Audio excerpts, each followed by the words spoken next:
Assalamualaikum warahmatullahi wabarakatuh. Alhamdulillah.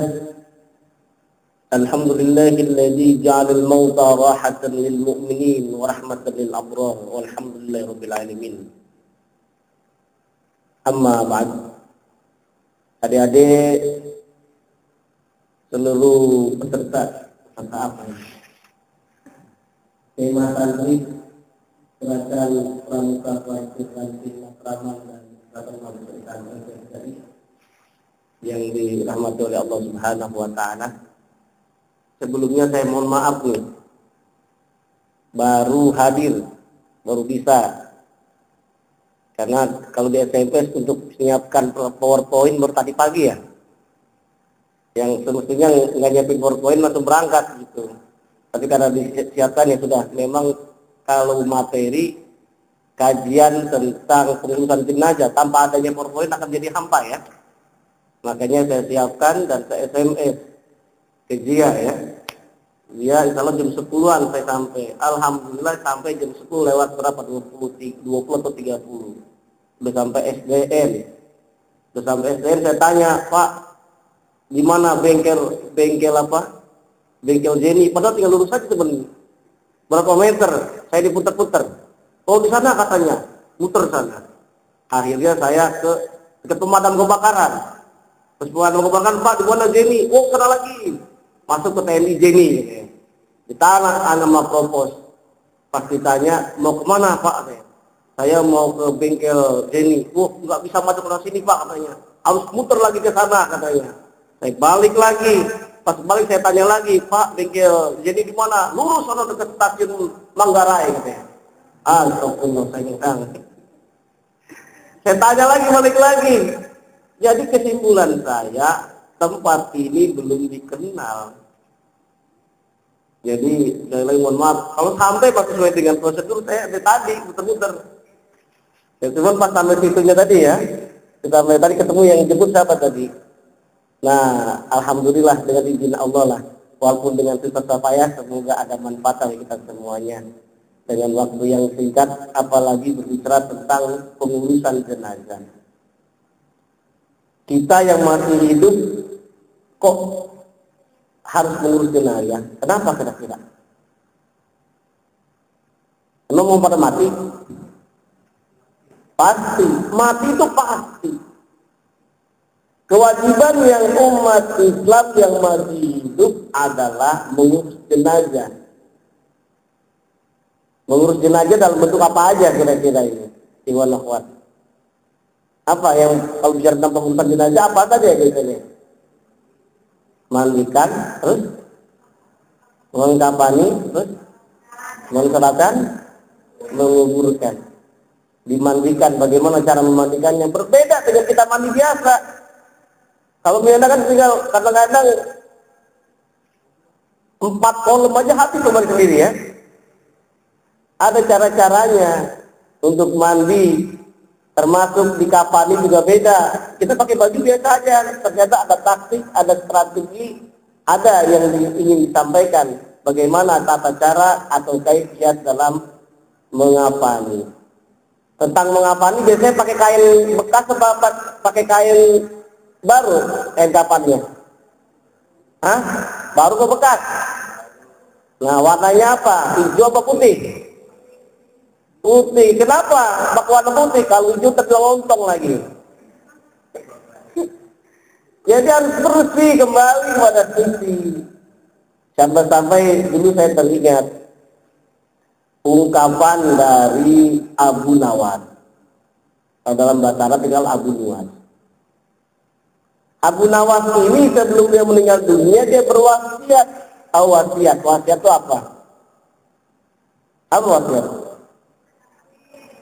Hah? Warisan. Oh pesan terakhir. Detik-detik terakhir. Pesan terakhir sebelum meninggal dia pesan apa wasiatnya? Apakah mengasih harta kepada anak angkatnya maksimalnya 1/3, tidak boleh lebih dari harta yang dia punya. Nah, wasiat ini berbeda. Ternyata Abu Nawas dia berwasiat wasiat. Kalau saya nanti meninggal dunia, tolong dikafankan dengan kain bekas. Aneh nggak dia? Hah? Biasanya kita pakai kain bekas, pakaian baru saya lagi. Pakaian baru. Tapi Abu Nawas mintanya apa dia? Pakai kain bekas. Yang lainnya pada bingung, apa nih maksudnya nih Abu Nawas nih? Kok pakai kain bekas? Rupanya Abu Nawas pengen kasih tahu informasi kepada kita. Kata Abu Nawas begini, kalau nanti saya meninggal dunia, kan biasa ditanya sama malaikat. Saya kan ditanya, marrabbuka waman nabiyuka ila airi. Nanti kan Abu Nawas pasti tanya, marrabbuka waman nabiyuka jangan ditulisin malaikat. Saya ini penghuni lama nih, buktinya kainnya bekas. Tapi apa yang ingin disampaikan Abu Nawas ada hikmahnya. Ternyata malaikat itu tidak bisa dikibulin. Walaupun kita pakai pakaian bekas, kelihatan nggak? Sama, kelihatan juga. Apalagi Allah Subhanahu wa Ta'ala itu tidak bisa dibohongi. Kalau adik-adik kira-kira ibunya sering dibohongin ya? Pernah nggak dibohongin? Bapaknya sering dikibulin ya? Guru, dosen, pernah? Kakak kelas, pernah? Diri sendiri pernah dikibulin? Nah, diri sendiri sering dikibulin juga. Di antaranya apa? Mau buat ujian aja, luar biasa. Sekarang ujian menyontek itu pakai teknologi canggih, pakai handphone. Cari Google internet. Pasti tanya sama dosennya, taruh handphone, ada SMS Pak dari keluarga. Padahal lagi nyari kunci jawabannya. Oh, mata kuliah pengantar manajemen. Apa itu pengantar manajemen? Dicari. Oh, menurut profesor ini. Wah, ini berarti kita ngibulin diri kita sendiri. Nah, ini sekarang kembali kepada kepengurusan jenazah. Sebelum kita urusan jenazah, kata orang yang kenal maka nggak sayang gitu ya. Maka saya perkenalan dulu. Nama saya, nama pendeknya ini Muhammad Zain. Nama panjangnya panjang sekali. Muhammad Zain. Nah, itu panjang. Saya asli dari BSD. Ada yang tahu BSD? Bukan Bekasi Kulon dikit, Bekasi Sekian dikit. Nah, saya asli di Bekasi. Kemudian S1 saya di IAIN dulu di manajemen dakwah. Kemudian S1 di High Institute Purhaditayan, kalau sekarang internasional Purhaditayan ya, Darussunnah 2002 lulusnya. Kemudian S2 pasca sarjana dari 2002 sampai 2006. Berapa tahun, kurang lebih 4 tahunan ya. Nah, kalau S3 ini 2007 sampai sekarang berapa tahun? Hampir udah 5 tahun belum selesai. Mohon doanya cepat selesai ya. Adik-adik juga pengen cepat selesai kan kuliahnya ya. Karena kalau nggak cepat selesai, kita masa sedekah mulu sama LP3I ya. Apa itu sedekah? Berarti bayar lagi. Saya juga sama, sedekah mulu. Dan semester 10 bayar lagi. Saya kini aktivitas saya diantaranya ada beberapa buku yang telah diciptakan terbit, Zakat Wirausaha, kemudian 20 How of Contributory Zakat, termasuk 2 buku yang insya Allah akan diterbitkan oleh Kementerian Agama, yaitu di Direktorat Bimas Islam, Direktorat di bidang zakat. Nah, kemudian saya juga sebagai fasilitator dari Islamic World Bank, Bank Dunia. Narasumber TV, radio, diantaranya Belajar Islam, MNC Muslim. Bagi yang punya kabel vision bisa dilihat. Jadi harus berbayar, kalau nggak berbayar dia bisa lihat. Karena punya MNC. Kalau MNC kan umum ya, tapi kalau di muslimnya itu tersendiri. Ada DNK TV FDK, kemudian radio IFM 107 FM, radio Suara Muslim, dan seterusnya ada beberapa pengalaman, termasuk juga di konsultan di berbagai lembaga zakat, terutama di Labib Amalia Asra yang tempatnya dia ya, dan siapa lagi? Nah, itu bertugas. Baik, saya langsung saja masuk ke materi kita. Sebelum masuk, bagaimana cara memandikan, bagaimana cara mengafani, bagaimana cara menyolatkan, bagaimana cara menguburkan, kita merenung dulu tentang kematian. Semoga 4 tema tersebut bisa terlaksana, waktunya singkat ya. Biasanya kalau pelatihan tentang jenazah bisa 2 hari. Teori dulu gitu kan. Baru di praktek satu-satu dia ngerasain semuanya.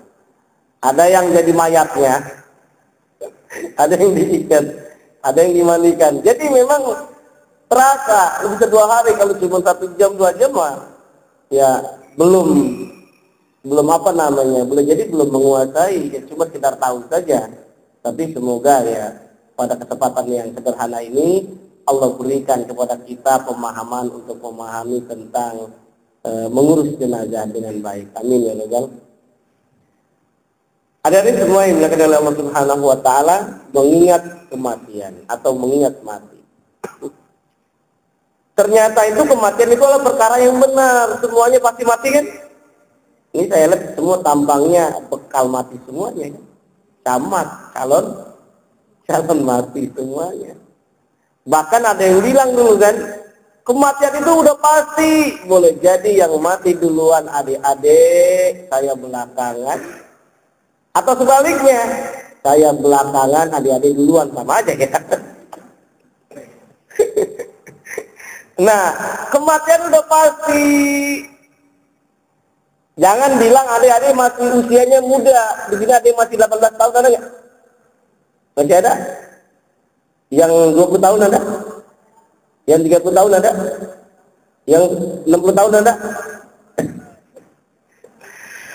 Jadi jangan menyangka usia kita baru 18 tahun, 20 tahun masih lama meninggal dunia. Siapa bilang? Artis-artis ternama meninggalnya 20 tahun, 18 tahun. Nike Ardila. Itu siapa lagi? Banyak yang meninggal usianya muda. Bahkan baru lahir aja udah meninggal dunia. Ada saya punya family.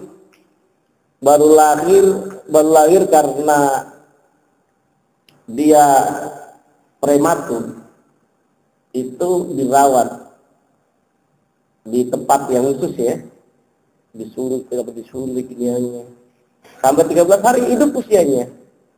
Rupanya mau dipindahkan rumah sakit, dari rumah sakit Kabupaten Lebak pindah ke Cipto, katanya harus dirawat lagi. Namanya udah ada, ternyata di Cipto meninggal. Oleh karena ini kematian itu udah pasti. Kematian ibarat seperti pohon kelapa. Tahu pohon kelapa? Bunga pohon kelapa ada kan ya? Nah, boleh jadi nanti yang jatuh dulu tuh bunga-bunganya. Berarti yang masih kecil udah meninggal dunia. Boleh jadi yang udah mulai agak jadi kelapa jatuh gitu ya. Boleh jadi ada yang baru mulai kayak diinsan tuh kelapanya, cengkir ya. Nah, jatuh, kelapa tua juga jatuh. Ini juga sama. Umur manusia itu seperti itu.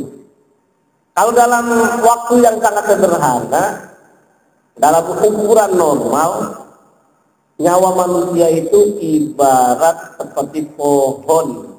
Tahu pohon ya? Pohon yang rindang. Pohon yang anak daun-daunnya itu. Pohon, kalau daun-daunnya sudah kering, itu alamat mati ya kira-kira? Itu boleh jadi alamat mati. Itu dalam kondisi normal. Tapi coba, dalam kondisi tidak normal. Dalam kondisi tidak normal bagaimana? Cuaca ekstrim, banyak angin. Pohon yang besar, banyak daunnya, kira-kira roboh nggak kalau hujan besar? Tapi pohon yang kering, roboh nggak? Enggak. Artinya apa? Nyawa manusia boleh jadi tadi itu. Ada yang muda duluan, ada yang tua duluan, kita tidak tahu.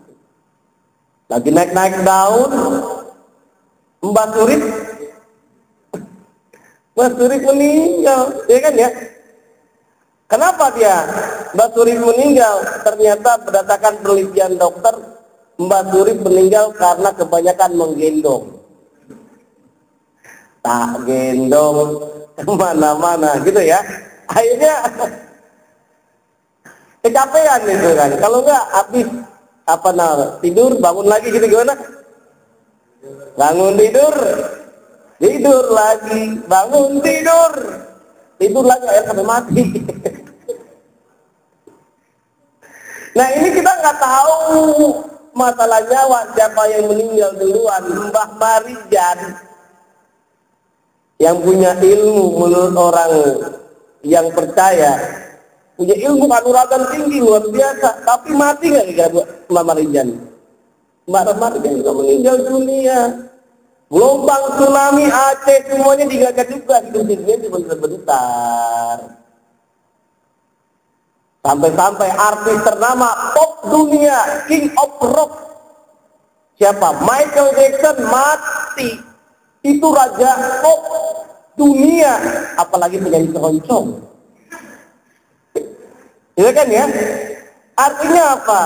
Nyawa itu sudah pasti, kullu nafsin dha'iqatul maut. Semua yang bernyawa itu pasti akan mati.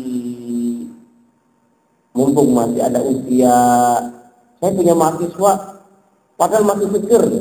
Saya ngajar ada di TB, ada di UIN, mana itu. Ternyata banyak yang mereka meninggal dunia. Artinya apa? Mumpung masih ada nyawa, maka kita harus berbuat baik. Khairun nas anfa'un nas, sebaik manusia adalah manusia yang bermanfaat bagi yang lainnya. Baik, biar supaya tidak ngantuk, saya pakai aba-aba ya, simulasi ya. Kalau saya bilang yes, tepuk tangannya 1 ya. Gitu ya. Kalau oke, tepuk tangannya itu 3. Kalau no, tepuk tangannya 2. Yes, berarti berapa? 1, no, 2, oke. Bisa kita mulai? Oke ya. Yes. No. Oke. Oke. Yes. No. Yes. Oke. Tepuk tangan buat Anda semuanya. Ini menurut para peneliti, ini melatih otak kita. Apakah otak kanan kita berfungsi, otak kiri kita berfungsi, ini dengan ini. Minimal Anda fokus atau tidak gitu ya. Nah ini yang bisa kita lihat. Kembali ke laptop kata betul. Kematian adalah perkara yang benar. Setiap manusia pasti akan mati dan tidak perlu ditakutkan. Ini karena orang takut kan. Kalau orang yang beriman itu kematian kapanpun kita akan terima. Ini kematian. Kemudian kita dianjurkan supaya memperbanyak mengingat mati supaya tidak lalai dengan kenikmatan dunia. Pelajaran yang sangat berharga sebetulnya. Kalau mengingat kematian gak usah jauh-jauh, gak usah pakai ceramah. Duduk seperti ini, ngumpul, bawa keranda di depan, susur merenung. Kita kalau meninggal seperti itu gimana? Insya Allah masyarakat rakyat Indonesia ini benar semuanya ini. Karena kenapa? Kematian itu sudah dekat dimanapun kita berada. Tapi kalau kita bilang, kata Bung Khairul Anwar, aku ingin hidup 1000 tahun lagi. Lu mau 1000 tahun lagi hidup? Jangan 1000 tahun lagi, 80 tahun aja orang hidup susah. Udah lupa, udah makan 2 piring belum makan. Ada yang gitu? Ya Allah, naudzubillah, kan gitu kan. Ini yang dikatakan min azalil umur, hidupnya akhirnya itu menyusahkan orang lain, naudzubillah. Harapannya itu apa? Kalau kita hidup bermanfaat, sampai mau meninggal dunia juga itu bermanfaat. Ada hal yang menarik dulu. Ada di semua ini termasuk perenungan untuk kematian juga buat kita semuanya. Orang yang sukses itu di saat kita bergembira, yang lainnya bersedih di sekitar kita. Itu berarti kita orang yang bermanfaat. Paham maksudnya kira-kira? Apa tuh maksudnya? Di saat kita gembira, yang lain bersedih. Saat orang beriman kepada Allah meninggal dunia, dia senyum. Sampai senyum, meronakkan wajah yang ceria, tetapi di sekitarnya sedih nggak? Nangis semuanya. Murid-muridnya semua nangis, menandakan bahwa si mayit itu bermanfaat. Tapi kalau lain halnya, si mayitnya bukannya senyum, gembira, tapi nangis. Yang lainnya bilang syukurin. Karena apa? Dia ngerampok, bikin ulah, gitu kan, bunuh orang. Dibilang orang apa? Mampus lu, gitu kan ya. Ini yang bisa dilihat berarti kita tidak termasuk orang yang bermanfaat. Kita baru lahir aja itu, coba dilihat. Bayi baru lahir nangis atau sedih? Sama aja ya. Nangis atau ketawa kira-kira? Nangis itu. Tapi di sekitarnya nangis enggak? Gembira diharapkan. Sampai meninggal dunia pun begitu.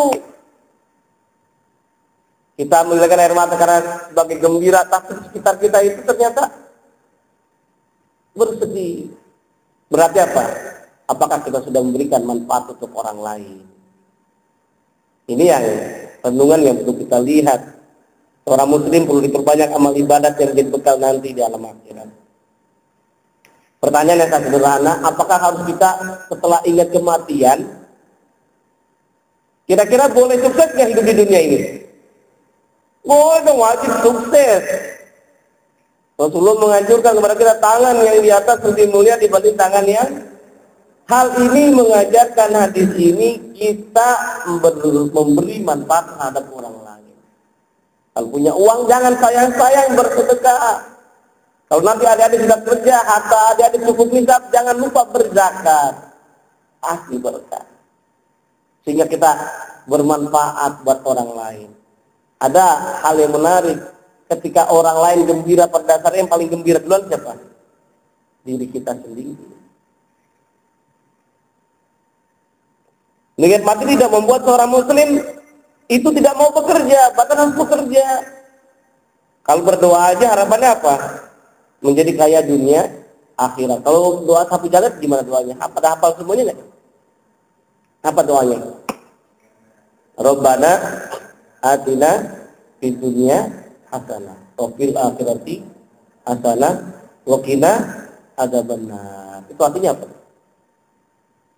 Apa itu artinya? Udah paham kan, luar kepala kan? Ada luar kepala udah lupa. Yang artinya kalau ya Allah berikanlah kepada kami kebahagiaan hidup di dunia dan di akhirat. Nggak ada tuh orang doa dirubah doanya. Pengennya di dunia baik, di akhirat apa aja, nggak ada itu. Doanya berubah begini. Rabbana atina fid dunya hasanah wa fil akhirati apa aja? Ada nggak? Pengennya di dunia hasanah, kemudian di akhirat juga hasanah.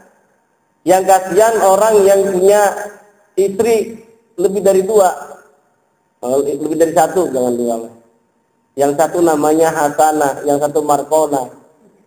Suaminya baca doa hasanah mulu, istri markona demo, bang, markona kapan disebutin? Kalau baca Rabbana atina fid dunya hasanah wa fil akhirati, markona kapan dah gitu. Supaya nggak ngantuk aja gitu kan ya. Ini kembali ada di semua yang mengatakan Allah, kita harus bahagia, harus sukses.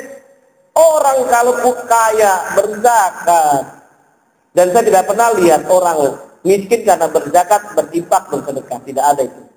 Justru karena dia berzakat, infak, sedekah, banyak orang yang sukses dan kaya.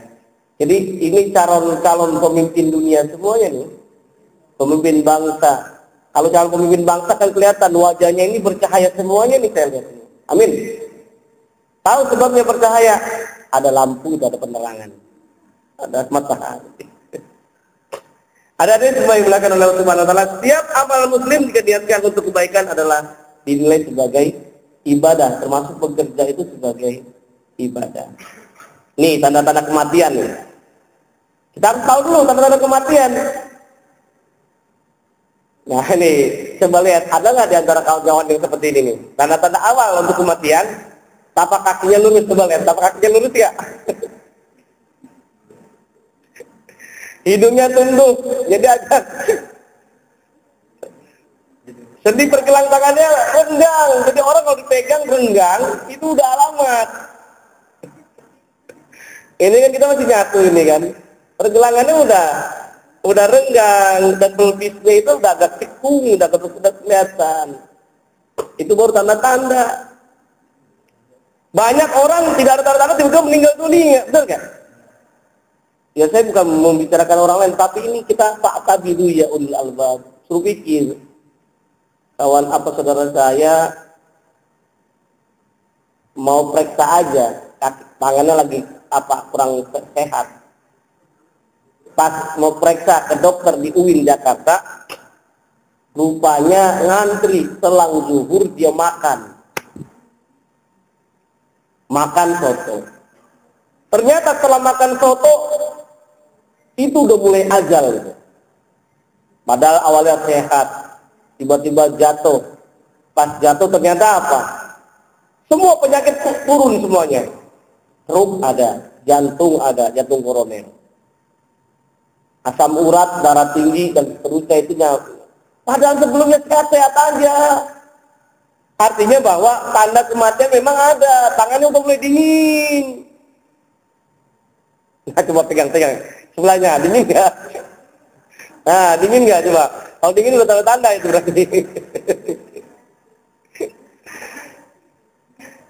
Nah, bahkan biasanya orang yang mau meninggal dunia itu tahu dia datangnya itu.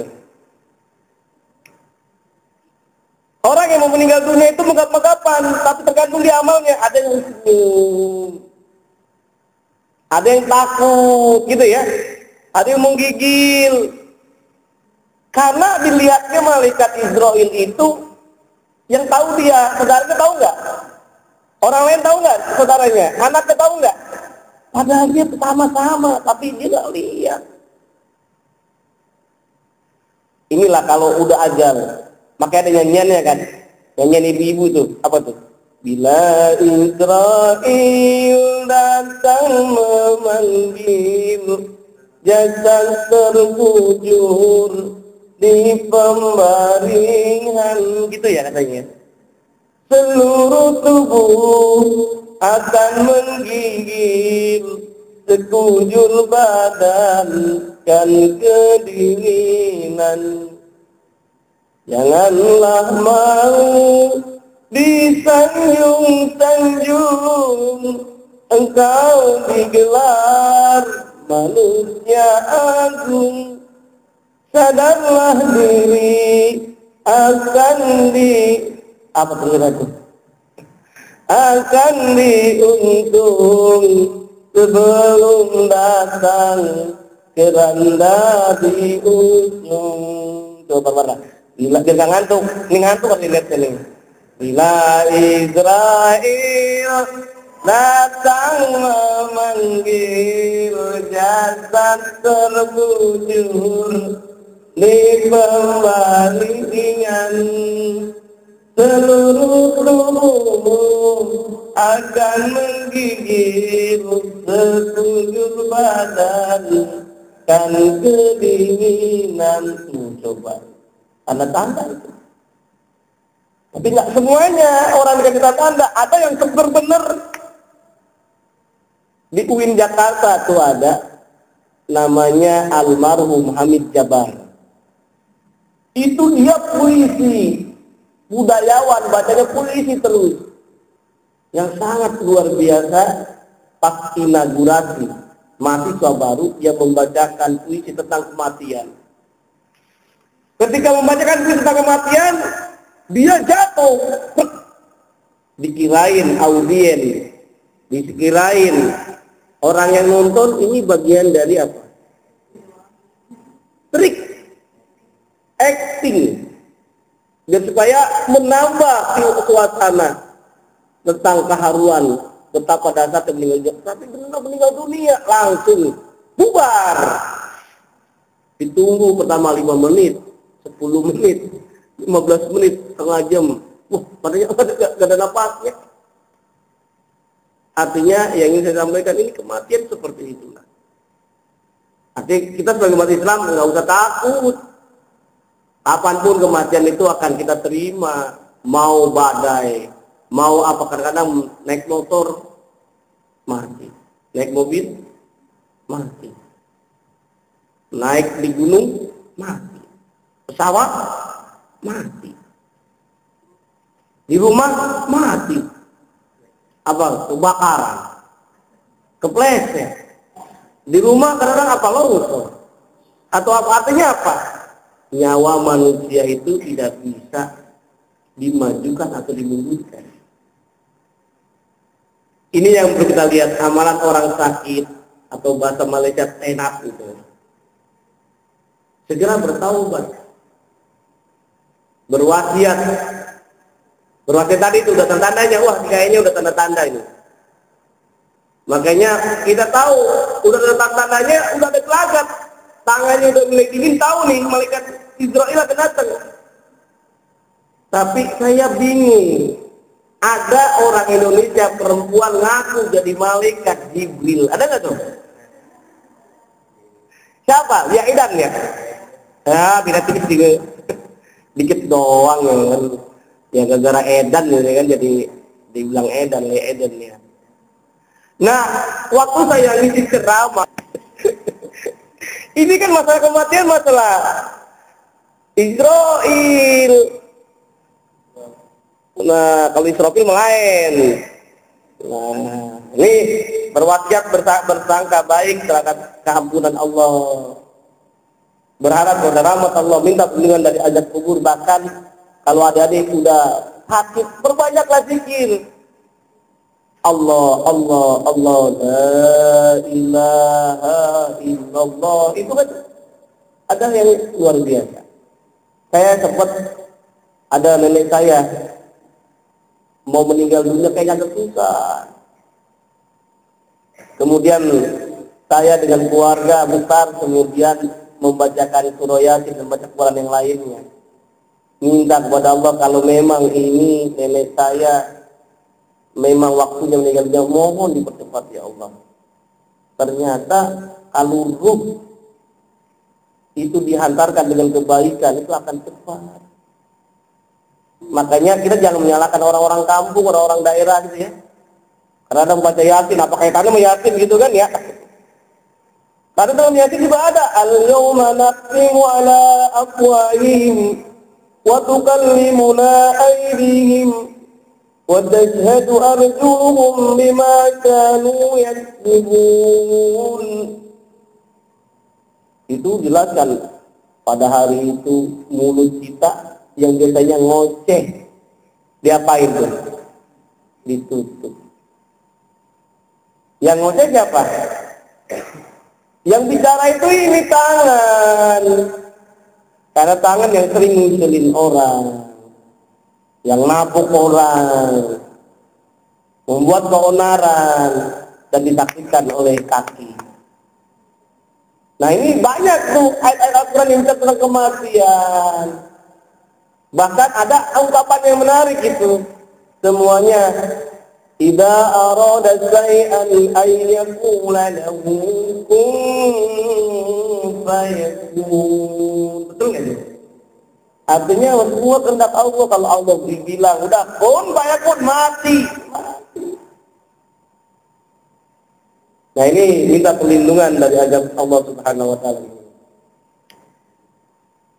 Ada semua yang dilakukan oleh Allah Subhanahu wa taala. Ada hal-hal yang harus dilakukan kepada jenazah yang telah meninggal. Biasanya ada orang meninggal dunia matanya nggak bisa ini kan. Iya, bisa tutup mulutnya atau apa. Bahkan kalau ada yang pernah baca kisah-kisah di Alkisah ya, di majalah ya, itu ada orang yang matinya apa-apa. Itu semua boleh jadi tergantung sama perbuatan kita. Ada juga orang meninggal dunia wangi dalam kehidupan mereka. Bahkan saat dia meninggal dunia juga wangi sekali. Oh, amal ibadahnya baik.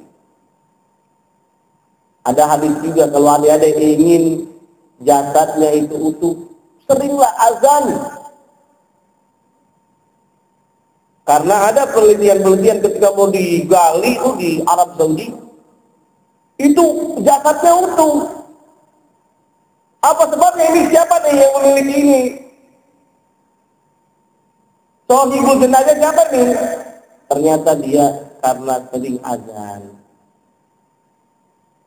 apalagi sering sedekah, yang lain sebagainya.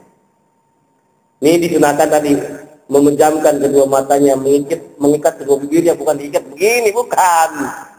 Tapi diikat di sini biasanya, supaya karena otomatis biasanya orang udah mangap dengan kayak ular kobra gitu. Ya kan? Apalagi kalau giginya nggak ada, udah pasti kan? Nah ini.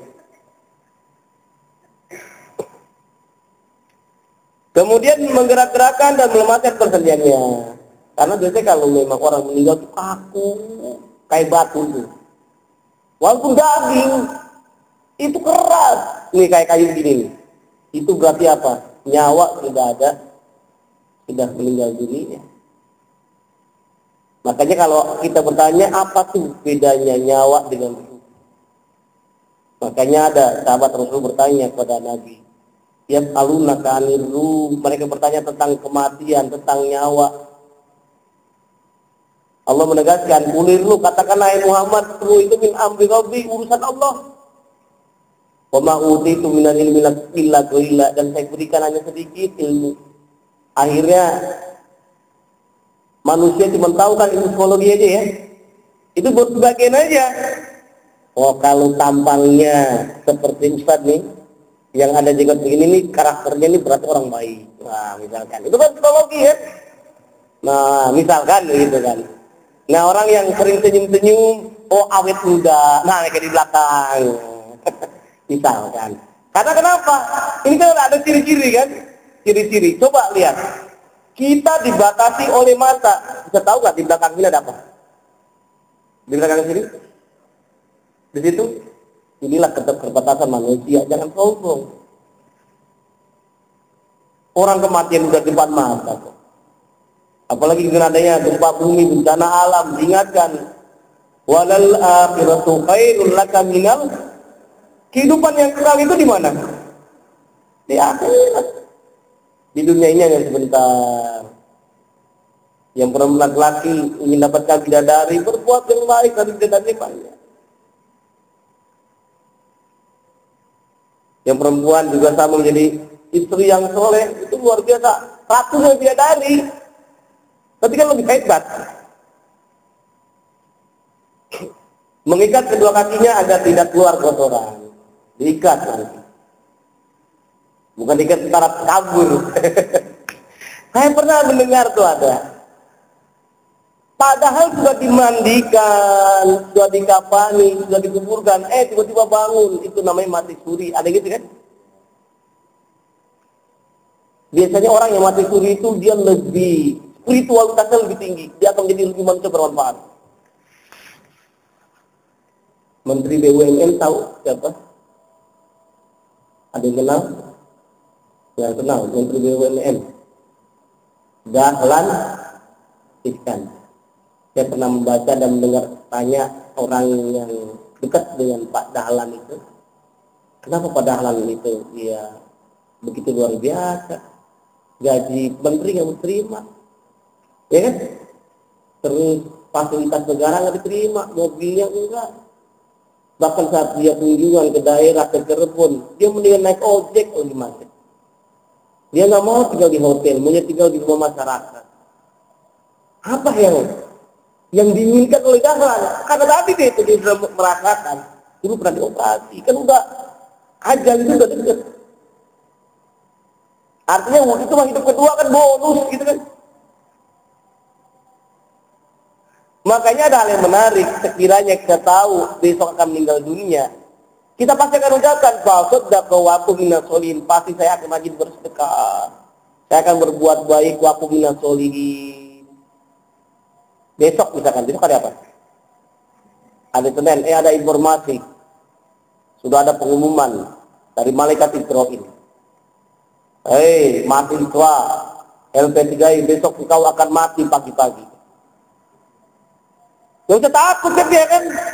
Nah kalau kita udah tahu apa yang disiapkan oleh kita, pasti kita siap-siap buru-buru, bahkan berdoa, ya Allah Sekiranya engkau lambatkan, jangan besok pagi siang dikit. Saya akan bersedekah, saya akan berbuat baik. Tapi Allah bilang apa? Allah tidak beri itu. Wala yu'akhiru nafsan idza ja'ala. Allah tidak akan beri tambahan bonus nyawa kalau udah ditentuin. Allah itu Maha mengetahui. Ini kan sebetulnya menurut jenazah kita diingatkan tadi. Nggak usah ada pelajaran sampai ceramah-ceramah. Kasih aja tadi bawa apa namanya? Keranda jenazah itu suruh renung apa itu? Hidup cuma segitu. Insya Allah kita baik semuanya. Khairun nas anfa'ulinnas. Kita di dalam ikan dan seterusnya. Itu kan luar biasa. Harapannya pemimpin negara itu seperti itu semuanya. Ikhwan wafatillah, kemudian melepaskan pakaiannya dengan tetap menjaga auratnya. Artinya suruh buka jangan buru-buru, ada itunya ya. Karena dia merasa pelan-pelan ditutup auratnya. Kecuali suami istri dia mandiin nggak apa-apa lah ketahuan auratnya. Tapi kalau bukan harus ditutup. Terus melakukan sesuatu yang berat ya supaya nggak kembung, biasanya kan agak kembung kan. Tapi biasanya juga jarang, ala kadarnya aja.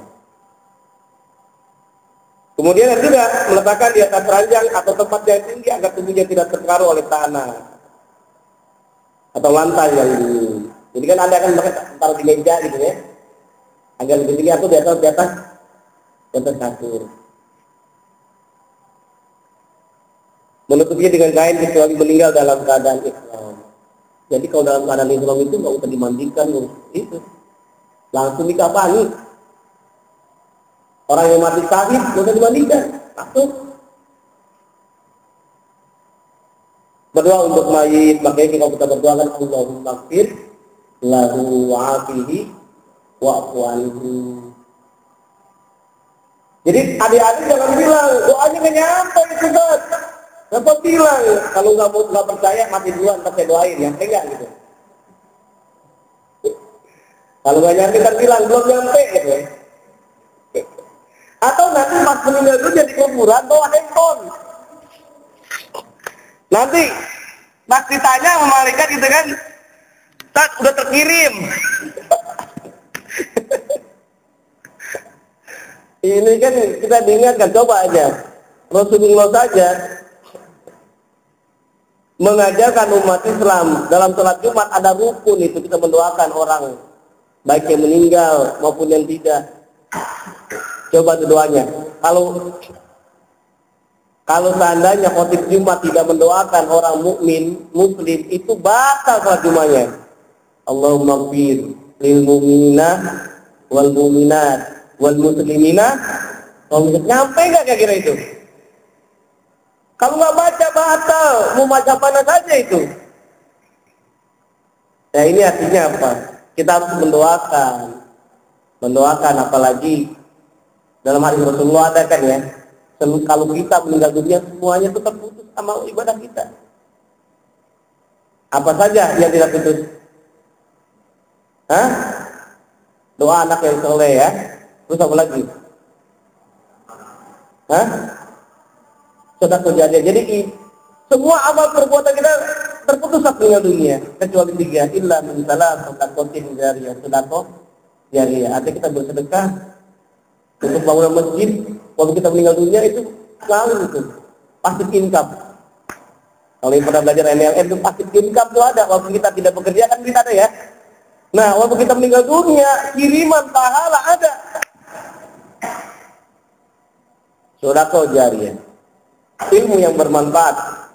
Walaupun Imam Bukhari meninggal dunia karena kitabnya sering dikaji, dipelajari, dapat pahala nggak? Dapat pahala. Apalagi anak yang soleh. Baik, nanti kita akan lanjutkan karena sudah azan ya. Nanti kita akan lanjutkan pada sesi. Karena memang kalau langsung memandikan kan kita harus renung dulu ya. Kita perlu ingat apa kaifiat filosofi dari macam-macam adanya kita harus memandikan. Semoga ada manfaatnya. Nanti kita akan lanjut kembali setelah sholat pesan-pesan berikut ini ya. Baik, terima kasih. Assalamualaikum warahmatullahi wabarakatuh.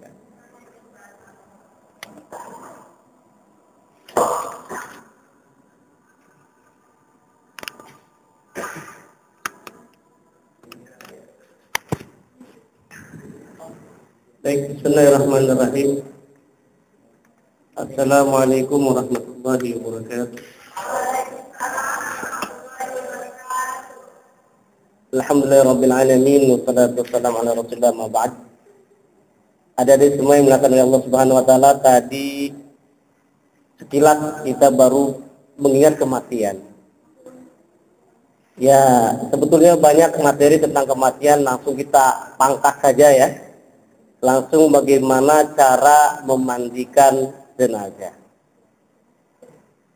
Nah, idealnya memang dalam pelatihan ini harus ada air keran gitu kan. Sudah ada tempat yang buat memandikannya supaya tidak basah lokasinya. Tapi kayaknya untuk memandikan tidak bisa dipraktekkan ya. Paling pun yang bisa dipraktekkan apa? Yang pengapanannya saja. Ini kecil sekali nih.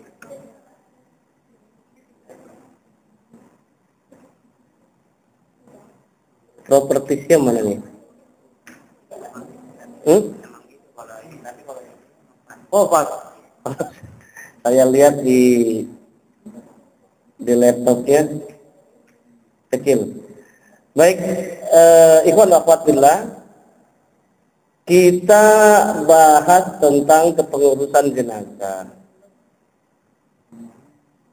Kalau tadi kita bahas tentang sekilas apa?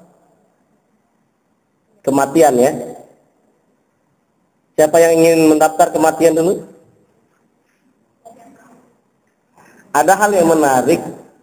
Pernah suatu ketika Rasulullah menginformasikan kepada para sahabat. Waktu ngumpul-ngumpul tiba-tiba ada orang Yahudi lewat. Orang Yahudi lewat, kata Rasulullah itu orang Yahudi tanda-tandanya akan cepat meninggal tuh. Pokoknya mungkin 1 hari 2 hari ini meninggal dunia. Nah rupanya seminggu berikutnya kumpul lagi tuh sahabat dengan Nabi. Lewat itu ya orang Yahudi. Kata sahabat Rasulullah, ya Rasul, kata engkau orang Yahudi itu meninggal dunia. Kok kenapa dia masih hidup? Saya pernah baca dalam hadis riwayat At-Tirmidzi. Nah rupanya pas diselidiki oleh Rasulullah ditanya, orang Yahudi engkau bawa apa itu? Saya bawa kayu bakar. Kayu bakar, tahu kayu bakar? Buat kayu itu dulu ada gas ya. Nah itu bawa kayu bakar. Coba kamu buka ikatan kayu bakar ini, pas dibuka ternyata di dalamnya ada ular yang sangat besar. Semestinya ular ini makan orang Yahudi atau kena bisanya dan meninggal. Tapi ternyata tidak meninggal. Pas ditanya, amalan apa yang kau kerjakan hai orang Yahudi? Ternyata karena bersedekah. Bersedekah itu bisa memperpanjang usia. Ini yang sangat menarik. Itu orang Yahudi ya, apalagi umat Islam. Bersedekah yang diterima oleh Allah Subhanahu wa taala. Baik, ikhwan akhwat billah, kita langsung, ini terlalu kecil sini. Lihat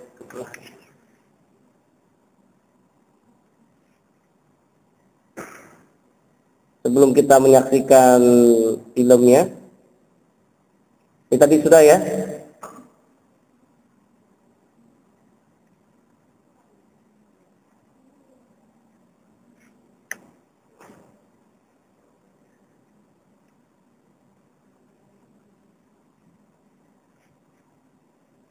Oke, kita langsung masuk ke materi inti kita.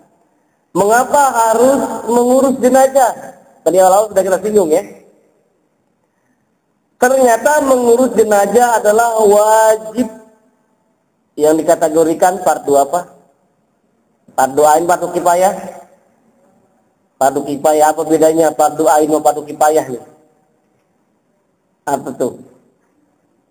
Pernah dengar? Barusan saya sebutin.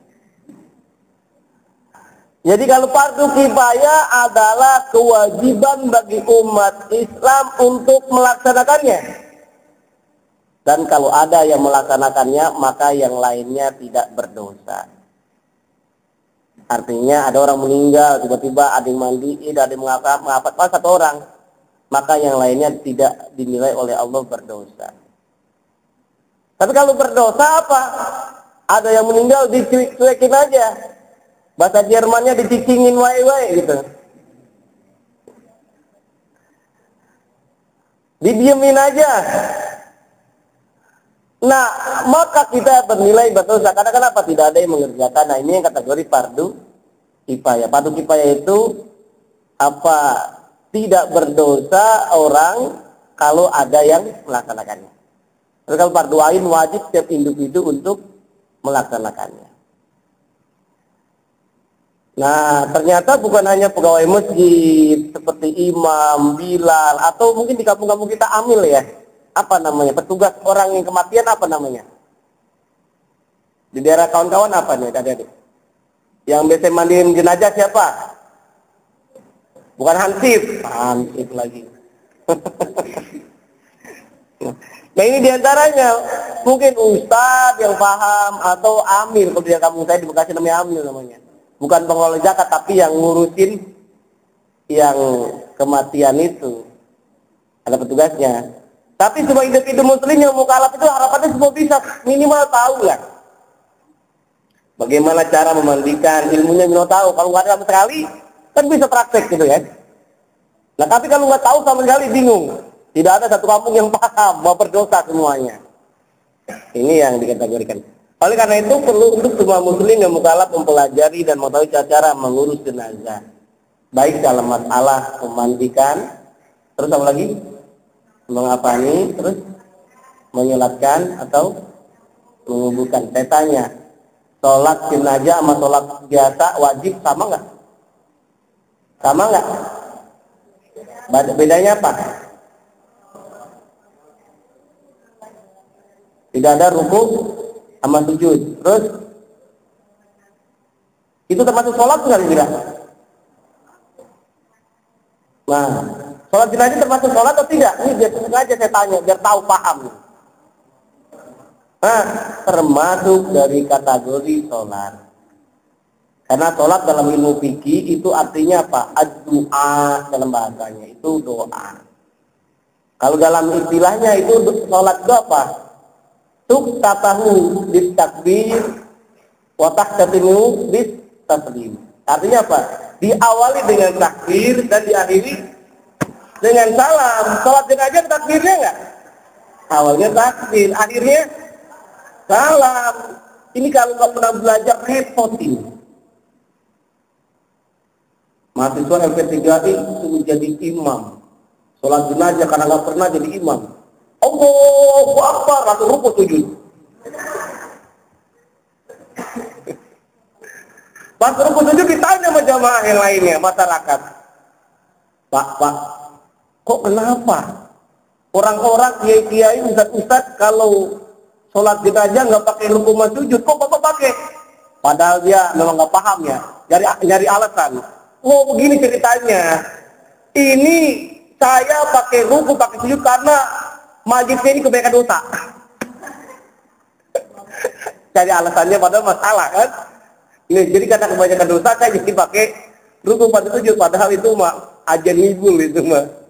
Nah ini kita harus tahu. Tadi sholat jenazah dikategorikan sholat. Caranya gimana?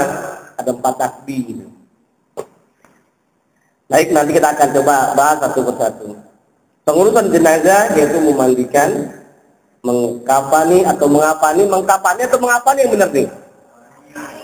Mengkafani, boleh mengapani silakan, mengkafani boleh silakan ya. Mengkafani atau menseratkan atau menguburkan. Oleh karenanya adik-adik semuanya, kalau masih hidup, mumpung masih hidup, masih ada nafas, wajib kita sholat. Kalau sanggup berdiri, berdirilah kau, kata orang Medan. Kalau tidak sanggup berdiri, ngapain? Duduklah kau. Kalau tidak sanggup duduk, berbaring. Kalau tidak sanggup berbaring, isyarat. Kalau nggak sanggup isyarat, disolatkan. Berarti kan isyarat itu udah maksimal, udah mentok, ya kan? Karena memang sholat itu apa? Adalah tiangnya agama, palanya nanti yang pertama kali dihisab